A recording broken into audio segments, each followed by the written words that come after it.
Di kesempatan ini kami selaku kuasa hukum dari Mbak Wati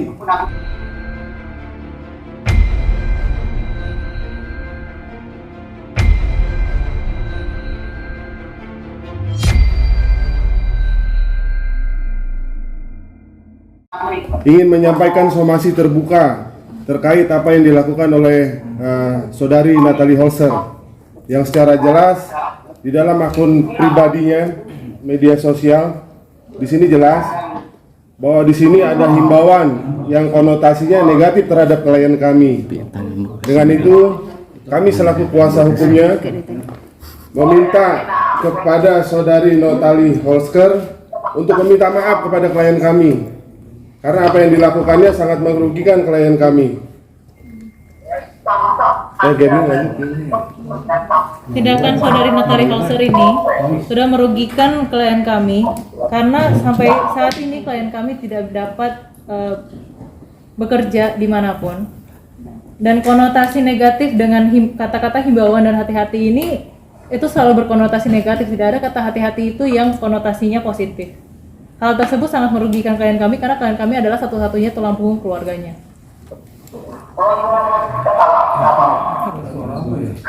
Situasinya saat ini klien kami pulang ke kampung karena sulit mencari pekerjaan. Jadi dia sambil mengistirahatkan keadaannya karena udah berapa kali mencoba mencari pekerjaan sulit. Ini dia nih, lagi di kampung. Wati? Ya, diputar Pak. Ada yang mau disampaikan, Wati?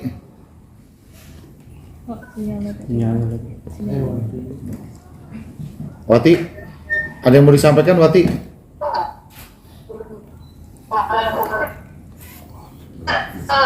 Janganlah. Ya, kan sekarang saya lagi di kampung, istirahat dulu, nenangin badan dulu, nenangin pikiran dulu. Dan pokoknya aku serahkan semua pada Om Kaisnan, pada kuasa hukum. Ya, terima kasih Om Kais. Ya, oke. Dilanjut ya, Wati ya.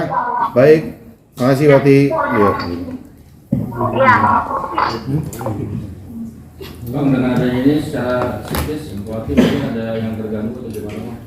Sangat, yang tadi sudah disampaikan oleh Gabriel bahwa dia kan sebagai tulang punggung keluarga sampai saat ini sulit mencari pekerjaan untuk dia. Jadi kita masih membuka ruang dialog untuk melakukan klarifikasi dari Natalie kepada klien kami dan meminta maaf kepada klien kami. Tapi kalau itu dalam 3 kali 24 jam tidak ditempuh, maka kita akan melakukan langkah-langkah hukum. Mungkin Bang bisa diceritakan awal mulanya kenapa Suwati mau berbicara seperti itu yang pada akhirnya viral dan Natalie merasa bahwa membuka aib dia dijelekkan namanya. Mungkin bisa diceritakan.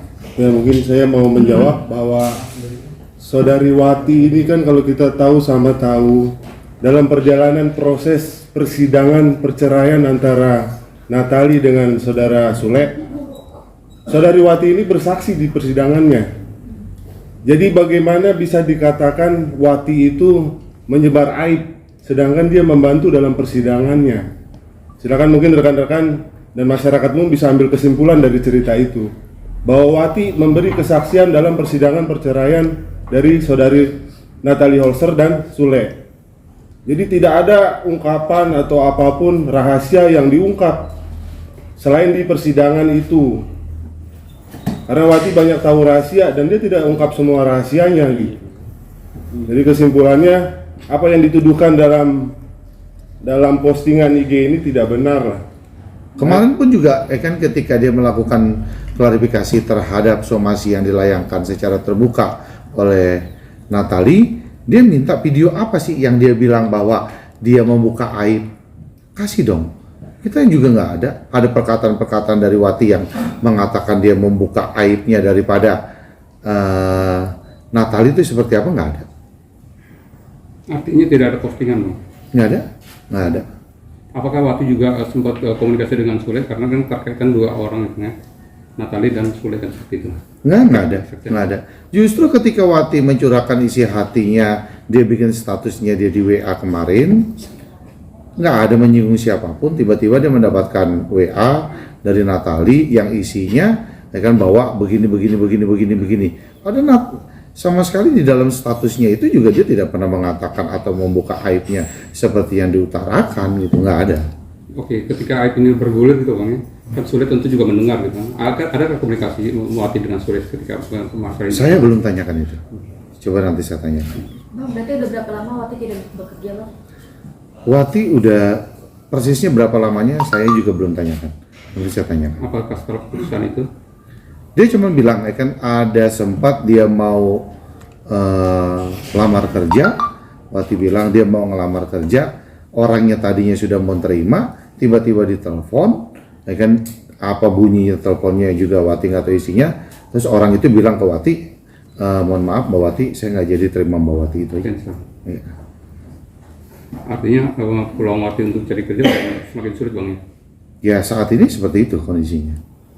Bang, awal status yang katanya kata Mbak Wati itu unek-unek, sebenarnya unek-unek apa sih Bang, dan apa sih yang jadi apa ya, mungkin Natali sendiri ngerasa tersinggung.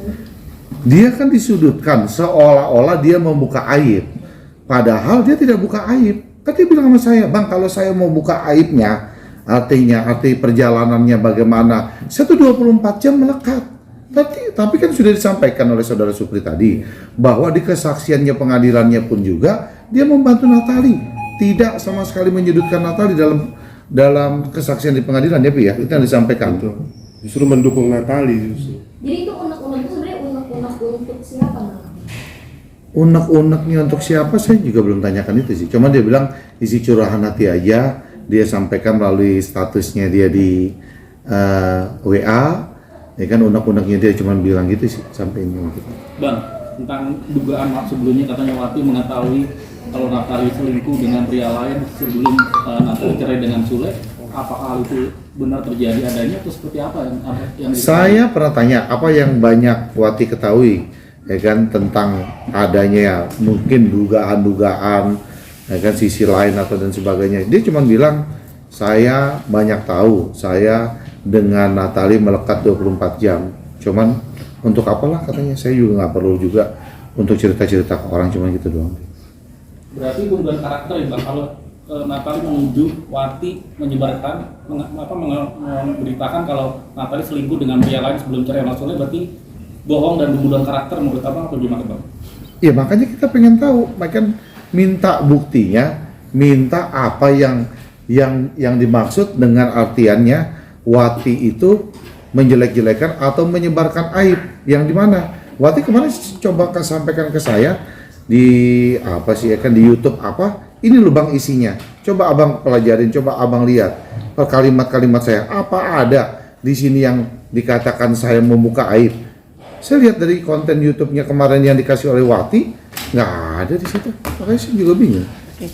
Bang, status dari Wati ketika dia ada kejadian ini, statusnya sudah mantan ART atau masih ART ketika dia menjadi saksi ketika perceraian? Itu yang pertama. Yang kedua, akhirnya ini bergulir sampai apakah ada pernah Wati cerita nggak sih, mungkin mereka ada keributan kecil sampai akhirnya mungkin Wati speak up tentang ini gitu?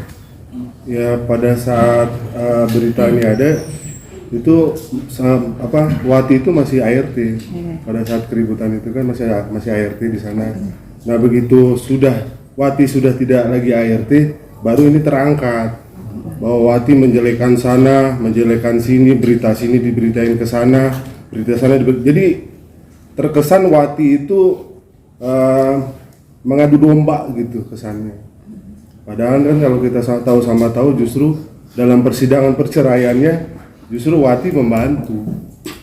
Nggak ada di situ kesaksian yang memberatkan dari Natali juga nggak ada kan, kalau menurut penuturan dari Wati sendiri gitu. Apa Wati cerita juga kalau mungkin pada saat itu sulit sempat memergoki ada sesuatu hal yang mungkin willnya pria idaman lainnya, willnya dari Natali Belum sih, belum cerita mengenai itu Wati. Kalau terkait somasi ini Bang, mulai dilayangkan kapan? Apakah per hari ini? Nah, ini kami sampaikan secara terbuka somasinya. Oke. Jadi tadi seperti Pak Krisna bilang bahwa 3 kali 24 jam kalau tidak ditanggapi, kami akan lakukan upaya hukum Per hari ini. per hari ini. Per hari ini kami sampaikan somasi terbuka terhadap Natalie Holsker. 3 kali 24 jam ya, kita ketemu di sana aja nanti. Ke Polda. Ya, silakan jelaskan di sana aja. Siapa-siapa Bang, aja. tapi semasa somasi selama 3 kali 24 jam masih ada waktu untuk menyelesaikan secara keluargaan. Ya, kami masih terbuka untuk itu. Kami juga mau ini bisa tercapai inilah perdamaian lah. Karena kalau kita lihat dari ininya, kalau ini sih secara hukum ini memenuhi unsurnya. Mungkin rekan saya Gabriel bisa jelaskan. Kalau dari tindakannya saudari Natalie Holzer ini, memang pasal-pasal yang memenuhi itu ada banyak ya. Bisa termasuk pasal 310 KUHP, pasal penistaan, atau pasal 311 KUHP juga, pencemaran nama baik, karena memang bisa sampai saat ini tidak ada bukti yang mendukung bahwa Wati itu, klien kami itu melakukan tindakan yang dituduhkannya itu. Undang-undang yang baru dah. Juga ada junto kepada Undang-Undang ITE di mana pasal 27 dan 245-nya itu terkait dengan pencemaran nama baik dan pengungkapan data informasi elektronik ini. Sekarang ini juga udah ada undang-undang baru tentang perlindungan data pribadi di mana pengungkapan data pribadi ini melanggar pasal 67 di undang-undang yang baru itu. Pengungkapan KTP ini kan data pribadi ya, data pribadinya klien kami gitu, dan diungkapkan di media sosial begitu saja dan disebarkan secara umum gitu. Hal itu jelas merugikan klien kami. Bang Krisna. Dari Wati sendiri ada kekecewaan nggak terkait dengan disomasi oleh Natalie ketika itu? Yang pasti kan dia tidak mungkin bukan artinya bukan kecewa, cuman dia terkejut aja, dia kaget kenapa dia sampai harus disomasi, dilayangkan secara terbuka di medsosnya Natalie. Ya dia cuma terkejut aja, kaget aja.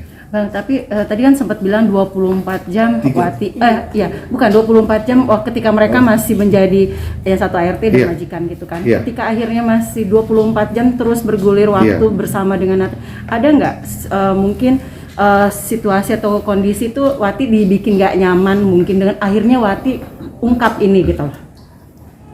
Sejauh ini sih dia tidak sampaikan, cuma dia bilang, Bang, saya tuh cukup dekat dengan Natalie, saya tuh baik, udah kayak saudara, udah kayak teman sendiri, udah kayak kakak sendiri, udah kayak apalah, sangat dekat saya sekali katanya dengan Natalie. Saya juga bingung kenapa saya kok tiba-tiba seperti ini dituduhkannya gitu loh, seperti ini dituduhkannya, saya nggak pernah bikin apa-apa, gitu aja disampaikan. Bisa dibilang berarti Wati itu juga karena ada yang disimpan gak sih Bang, dalam arti tidak terbuka, mungkin ada rasa takut. Sementara ini masih belum sih ya, masih belum, mungkin bisa juga dia masih ada simpan apa yang masih belum waktunya diomongin, belum waktunya disampaikan, mungkin bisa saja. Tapi sejauh ini saya bertemu dengan Wati belum ada yang disampaikan. Boleh tahu Bang berapa lama Wati bekerja di situ Bang? Saya juga belum. Sekitar 2 tahun. Sekitar 2 tahun ya. Sekitar 2 tahun apa? Sekitar berapa ya? Dari 2020 ya, Sir? Persisnya. Sekitar 2 tahun. Sebelum somasi ini bergulir Bang, apa sempat coba untuk kekeluargaan, artinya dengan Natalie untuk ketemu atau gimana? Abang mediasi antara Wati dengan Natalie? Ya justru kan di ini kita masih menunggu, kita masih membuka ruang dialog kok untuk kita pertemukan. Bang, apakah Wati mendapat intimidasi dan ancaman dari Natalie, dan seperti apa ancaman dan intimidasi dari Natalie itu sendiri Bang? Waktu kita wawancara kemarin kan sudah disampaikan oleh beberapa teman media, WA-WA-nya apa aja yang dikirim, WA-WA-nya apa. Saya juga coba saya lihat. Tapi saya disimpan Wati deh kayaknya kemarin tuh, saya belum minta. Dan ketika itu Natalie sempat menyinggung masalah Paris, Wati tahu nggak tentang hal itu? Wah, saya tanya saya pernah tanya, itu siapa? Wati bilang, oh itu apa sih Bang? Iya, teman sekolah, dulu teman sekolahnya mantan pacarnya. Ketika itu aja yang Wati tahu, cuman itu. Berarti ada dugaan Paris selingkuh dengan Natali Bang ya? Nggak tahu juga, saya nggak tanya itu. Bang, tadi menyangkut yang abang bilang ketika si Wati sudah mau masuk kerja, tiba-tiba ada telepon, akhirnya tidak diterima kerjanya. Apakah itu salah satu intimidasi bisa jadi, Bang? Maksudnya ya memotong rezeki dia lah. Ya, oke. Ya kalau itu sih sudah pasti bahwa efek dari apa yang dilakukan oleh saudari Natali ini, Wati ini susah cari kerja sekarang. Karena yayasan-yayasan sudah merekod ini juga. Yayasan, terus ini kan juga dilihat disebarluaskan melalui medsos. Banyak orang tahu, dengan begitu kesempatan Wati untuk kembali bekerja semakin tipis sekarang. Jadi total, maksudnya kerugian yang dialami Wati tidak hanya Materi dan imaterial ini. Materi ini udah ancaman Natali buat Wati apa ya di chat WA-nya? Di chat WA-nya saya sih nanti saya mintakan naikkan, saya belum dapat. Cuma kemarin sempat dibacakan, cuma saya lupa. Ada beberapa kalimat sih yang ya intinya seperti itu. Saya kalau nggak salah minggu kemarin deh udah pernah itu kan sama Wati. Banyak nggak Mbak ancaman itu, kata-kata mungkin ada kasar atau yang nggak sopan atau gimana Bang? Lumayan banyak itu. Bang, kalau misalnya Wati tidak terbukti bersalah, apakah Wati bisa kembali bekerja atau memang tetap seperti di sini sekarang? Kan tujuan klien kami melakukan ini itu kan memang tujuannya ya supaya klien kami bisa kembali bekerja, klien kami bisa kembali mendapatkan nafkah untuk keluarganya. Memang itu adalah tujuan utama dari klien kami. Klien kami tidak ada niatan atau keinginan menjatuhkan orang lain. Posisinya klien kami saat ini adalah mendapat somasi terbuka dari saudari Natali Holzer, tapi somasi terbuka itu tidak dilayangkan dengan bukti-bukti yang cukup. Kita pun ini adalah bentuk klien kami untuk melindungi dirinya dan untuk mencoba membenarkan namanya lah ya, supaya dapat kembali bekerja. Itulah tujuan dan keinginan utama dari klien kami itu. Memang tidak ada tujuan atau niatan untuk menjatuhkan orang lain ya. Tujuannya memang hanya untuk dapat kembali bekerja. Bang, mungkin ada kemungkinan nggak Bang, langkah yang diambil Natal ini adalah bentuk pencegahan dari Saudara Wati untuk tidak bersuara lebih jauh lagi, tidak langsung membungkam itu. ya kalau kita lihat peristiwa dari satu ke satunya, ya sepertinya sih begitu.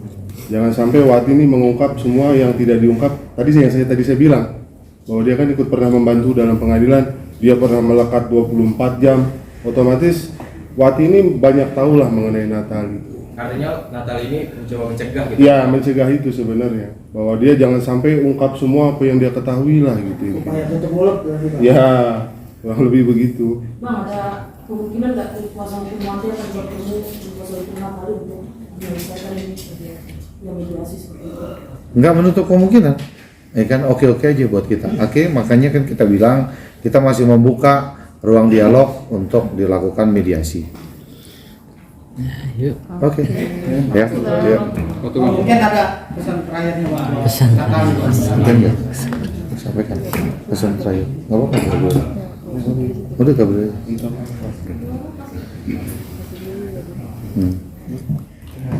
Jadi kita ini kan memang tujuannya walaupun ini somasi terbuka, tujuan kita adalah untuk menyelesaikan permasalahan, dan klien kami itu bukan untuk menjatuhkan.